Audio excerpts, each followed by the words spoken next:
Friends, my name is Lisa Thomas, and I'm running for State Senate for the 35th District, 13 towns extending from Vernon east through Union and Stafford to Woodstock in our northeast corner of Connecticut. You know, while speaking with voters, I'm truly overwhelmed by the bipartisan support I receive. People know that I am in the shops and the farm stores, on the hiking trails and waterways, simply because these are the places my family and I call home. You know that my top priority is our communities and not a partisan agenda. As Coventry's chief elected official, I'm well aware of the struggles our towns have faced these last few tumultuous years. We've done this without a real advocate in the Senate, and with leadership that failed to represent all constituents, only deepening the divide between neighbors. Our current senator has taken a just vote no approach without working towards compromises that help our town's economies and our wallets. That just can't continue. We need a voice in Hartford demanding reforms and ensuring that dollars stay in Eastern Connecticut and in our wallets. I look forward to being that voice. I recently completed a 37-year teaching career, and since then I've been serving on 2 statewide councils to continue to stand up for our children, including the Connecticut Grown for Connecticut Kids Advisory Council, linking our children to the importance of locally produced agriculture. As a parent and as a teacher, I always look for ways to build relationships between our schools, our families, and our communities. Family engagement has long been an important part of our schools. In order for that to continue, I will support building family resource centers throughout our school districts. We're also seeing increasing attacks on our rights to access full reproductive health care. And I don't just mean on the scale of overturning Roe versus Wade.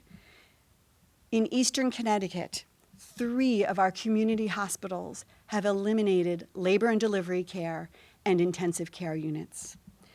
This is not okay. As councilwoman, I have been outspoken how this impacts the safety of women and families in our communities. We must have a voice in Hartford that will fight for continued safe health care in Eastern Connecticut. We have to be able to think out of the box.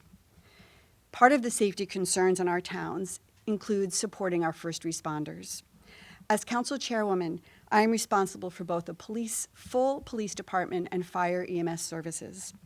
I am proud of the recognitions and honors that our departments have received. When we make sure that our first responders have the resources they need, we all benefit. And I look forward to working with the bipartisan fire and EMS caucus to build strong connections between the legislature and those who serve us as first responders in the field. So how do you know that I can get the job done? You know because I am a deeply experienced leader on the Coventry Town Council, including as a member of the Finance Committee and currently as Town Council Chairwoman. It is my job to oversee policy, budgeting, and regulation in our community. I know how to navigate budgets and state grants so that working people and middle-class families can afford to live in our district.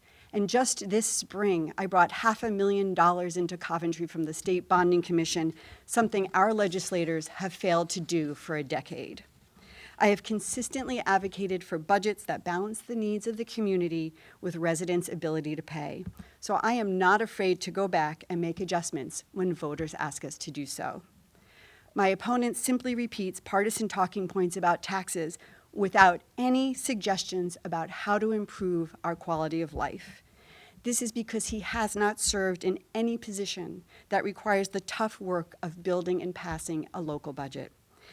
He doesn't seem to understand that even a mill rate decrease in a tax is still a tax increase during this time of highly inflated homeowner assessments. I know how difficult it is and has been for families to pay for groceries, fill their cars with gas, and make ends meet in this economic climate. I am committed to protecting the financial well-being of all of those in the 35th District by supporting the income tax exemption on pensions, retirement annuities, and public teacher pensions. I also support making the child tax credit permanent. In Coventry, we plan to provide a property tax credit to qualified daycare owners and operators, including those who have in-home family daycare. As we look to make our lives more affordable, I'm fighting to bring jobs to our district. I'm committed to supporting small businesses and agriculture producers. My focus on education and economic development will drive a thriving workforce. Part of our success will depend on increasing the number of students who can attend our vocational, technical, and agricultural high schools, as well as expanding the programs that they can offer. This is an investment we must make. By expanding paid apprenticeships programs, we can encourage people to enter the skilled trades where there are exceptionally well-paying and satisfying jobs. Connecticut's 35th Senate District needs a leader who has the experience to stand up and advocate for each of us. We can't build a future based on division.